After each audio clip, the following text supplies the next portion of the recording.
데살로니가 전서는 초기 교회의 생활을 가장 잘 보여주는 편지입니다. 그런데 이 초기 교회의 가장 큰 특징은 바로 강림하시는, 재림하시는 예수님을 기다리는 생활입니다. 예수님께서 승천하실 때 당신의 제자들에게 다시 오실 것이라고 약속하셨습니다. 초기 교회는 바로 그 예수님의 약속의 말씀을 믿고 다시 오실 예수님을 기다리며 살았습니다. 데살로니가 전서에 이와 관련된 말씀이 자주 등장합니다.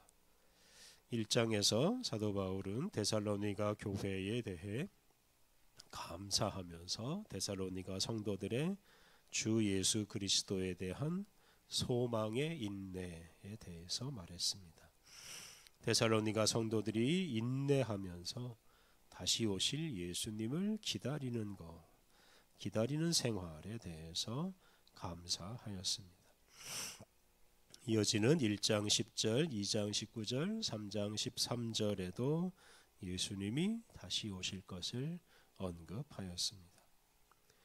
오늘 봉독한 4장 13절부터 이어지는 5장 11절까지 말씀은 예수님의 재림에 대한 직접적인 언급입니다.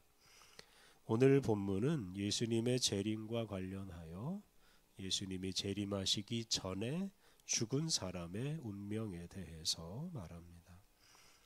13절 형제들아 자는 자들에 관하여는 너희가 알지 못함을 우리가 원하지 아니하노니 이는 소망 없는 다른 이와 같이 슬퍼하지 않게 하려 함이라. 이 구절에서 자는 자는 죽은 사람을 가리킵니다. 사람이 죽으면 소망이 없는 다른 이, 즉 예수님을 믿지 않는 사람들은 슬퍼합니다. 사도 바울은 성도들은 그렇게 슬퍼하지 않게 하려고 죽은 자에 대해서 말합니다.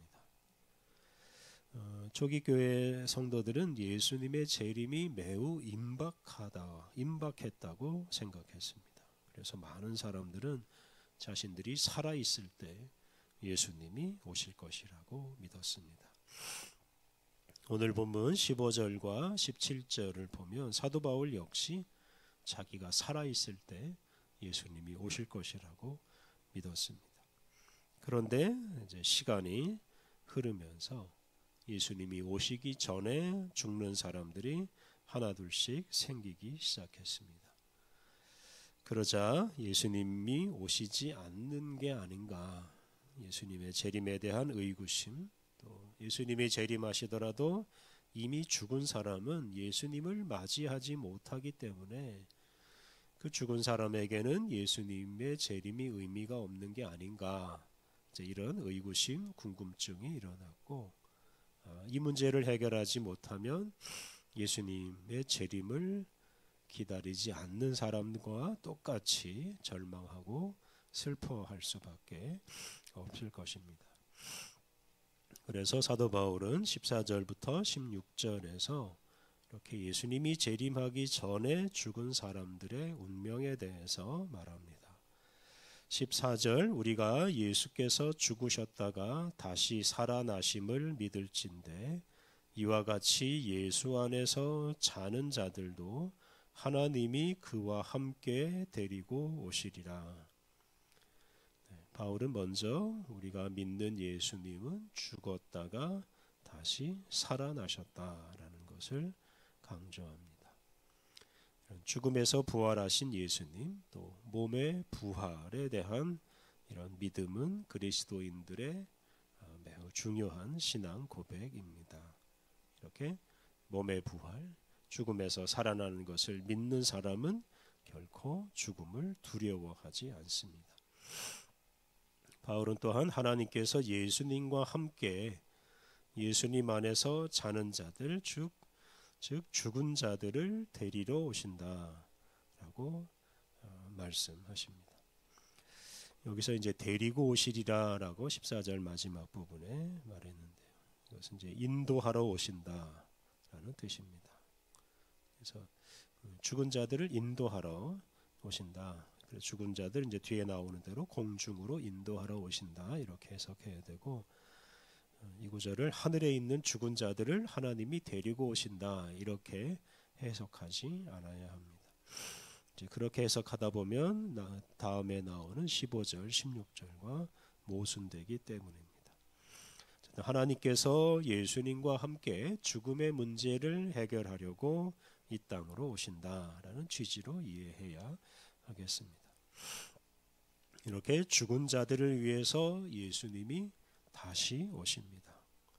죽음의 문제는 단지 우리 사람의 문제가 아니고 하나님의 문제이기도 합니다. 하나님은 죽음 없는 세상을 이루시는 분입니다. 예수 그리스도를 다시 살리심으로 이미 그러한 세상을 만들기 시작하셨고, 그리고 예수님의 재림으로 그런 죽음 없는 세상을 완성하실 것입니다. 15절, 16절 우리가 주의 말씀으로 너희에게 이것을 말하노니 주께서 강림하실 때까지 우리 살아남아 있는 자도 자는 자보다 결코 앞서지 못하리라. 주께서 호령과 천사장의 소리와 하나님의 나팔 소리로 친히 하늘로부터 강림하시리니 그리스도 안에서 죽은 자들이 먼저 일어나고. 16절 보면 예수님이 다시 오실 때 죽은 자들이 먼저 일어나서 예수님을 맞이합니다. 그리고 살아남아 있는 자가 결코 앞서지 못한다라고 했는데, 이는 예수님이 재림하실 때 살아있는 사람이 죽은 사람보다 나을 것이 없다라는 뜻입니다. 그러므로 예수님이 재림하시기 전에 죽는 것이 큰 문제가 아닙니다. 그들은 예수님이 오실 때 살아있는 사람보다 먼저 부활하고 예수님과 같은 모습으로 먼저 변화될 것입니다. 그리스도인의 죽음, 이 문제는 결코 자동으로 해결되는 게 아닙니다. 또 사람이 스스로 해결할 수 있는 것도 아닙니다. 오직 예수님을 통해서 이루어집니다. 이것 때문에 그리스도 안에서 죽은 자들이 부활한다. 그리스도 안에서라는 이 표현을 강조한 것입니다. 17절은 예수님이 재림하실 때 살아있는 사람에 대해서 말합니다.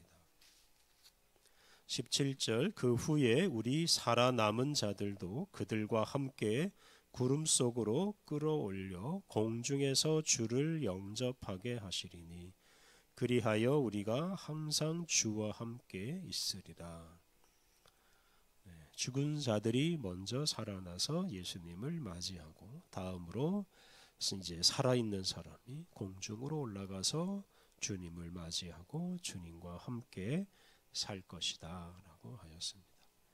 여기서 말하는 공중은 이제 죽음이 있는 세상을 초월하는 영역입니다.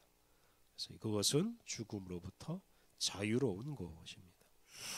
예수님이 재림하신 후에 이렇게 죽음이 사라진 새로운 세상에서 살아가게 될 것입니다. 그리고 그러한 세상에서 먼저 죽은 사람들, 먼저 예수님을 만난 사람들과 함께 살아있는 사람들이 만나게 될 것입니다. 그렇게 해서 산자와 죽은 자들이 함께 살아가는 세상이 이루어집니다. 18절 그러므로 이러한 말로 서로 위로하라. 부활하신 예수님께서 이루시는 새로운 세상, 죽음 없는 세상에 관한 말로 서로 위로하라고 권면합니다. 앞서 말한 대로 어떤 사람이 죽었다고 해서 소망 없는 자처럼 슬퍼하지 말고, 슬퍼하는 사람들을 오늘 본문에 나오는 말씀으로 위로하며 살아야 합니다. 초기 교회 성도들은 죽은 자의 부활을 굳게 믿었습니다. 또 예수님이 오셔서 죽음이 없는 세상을 이룰 것이라는 소망을 품고 살았습니다. 교회는 바로 이러한 믿음과 소망을 교회가 생길 때부터 지금까지 계속 간직하며 살았고, 이런 믿음과 소망으로 다른 사람들에게 소망을 주었습니다. 그래서 이런 믿음과 소망이 없는 교회는 진정한 교회라고 할 수가 없습니다. 예수님이 오실 때 죽은 자가 부활하고 죽음은 폐기되고 죽음이 사라진 세상, 오직 생명이 충만한 세상이 이루어질 것입니다. 이러한 믿음과 소망을 가지고 우리가 믿지 않는 자들처럼 슬퍼하지 않아야 하겠습니다. 또 이러한 믿음과 소망을 믿지 않는 자들에게 전파해서 그들을 위로하며 살아가야 하겠습니다. 본래 우리는 죽을 수밖에 없는 절망적인 존재입니다. 하지만 죽음을 이기시고 부활하신 예수님, 또 다시 오셔서 죽음 없는 세상을 이루시는 예수님 덕분에 우리에게 새로운 소망이 생겼습니다. 다시 오실 예수님에 대한 믿음과 소망을 굳게 하여 죽음을 두려워하지 않고 오히려 죽음 때문에 슬퍼하는 사람들을 위로하며 살아가야 하겠습니다. 함께 기도하겠습니다. 하나님, 예수님의 죽으심과 부활하심을 통해 우리에게 소망을 주시고 예수님이 다시 오셔서 이루실 새로운 세상을 바라보며 살게 하시니 감사합니다. 하나님, 우리가 죽음 때문에 믿음 없는 사람들처럼 두려워하거나 슬퍼하지 않게 하옵소서. 몸의 부활과 영원한 하나님 나라 소망을 세상에 전파하여 사람들을 위로하며 살게 하옵소서. 거룩하신 하나님, 우리에게 새로운 하루를 주시니 감사합니다. 설 연휴를 맞이하는 모든 성도들이 주님 안에서 안전하고 기쁜 나날을 보내게 하여 주옵소서. 하나님 나라에서 벌어질 잔치를 기대하며 가족들을 서로 위로하며 이웃들과 즐거운 시간을 보내게 하여 주옵소서. 추석 연휴를 통해, 설 연휴를 통해 우리에게 새로운 힘을 주옵소서. 하나님, 오늘 모든 일정도 주님이 주관하여 주시고 우리를 거룩한 길로 이끌어 주옵소서. 예수님의 이름으로 기도드립니다. 아멘.